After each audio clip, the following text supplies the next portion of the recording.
Yun o, si Ken, no? Galing mag-drive pala ni Ken go-kart.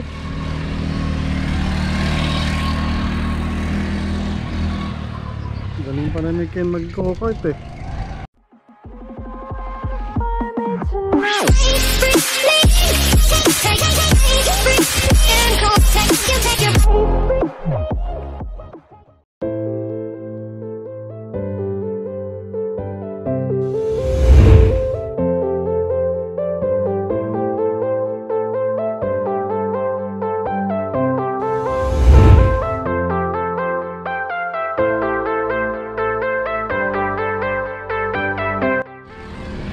Hola mga ka-G, maraming salamat sa pagbisita. Ako po si Jerry at welcome po sa aking channel.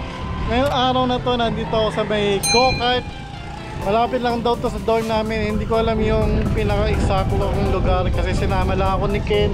Ayan si Ken nagda-drive na ng go-kart.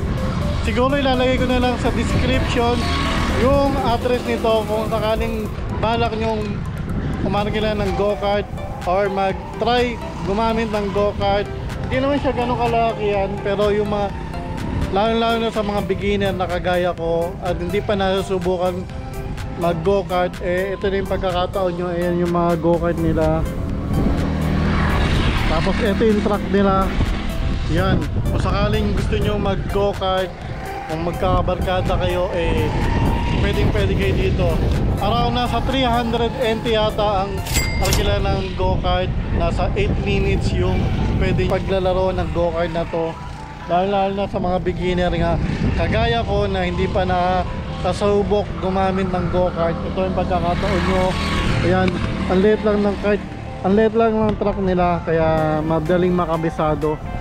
Kaya kung balak nyo nga mag go-kart, kung magkakabarkada kayo, ilalagay ko sa description yung address nito, yung Chinese address nito. Siguro pwede nila kayong umarkila ng taxi para papunta rito sa lugar na to. Alam ko marami naglalaro din mga Pilipino rito eh. Pero ako first time ko magpunta rito at hindi ko alam kung paano magpunta rito kasi sinama lang ako ni Ken gamit yung kotse niya, tsaka kaya nakapunta ako sa lugar na to. Kaya enjoy natin ngayon, medyo malamig, maaraw pero malamig yung panahon ngayon. Kaya panoorin natin si Ken at kung meron pagkakataon makapag-go-kart tayo, eh susubukan natin. Kaya panoorin muna natin si Ken. Yun si Ken, no? Galing mag-drive pala ni Ken mag go-kart.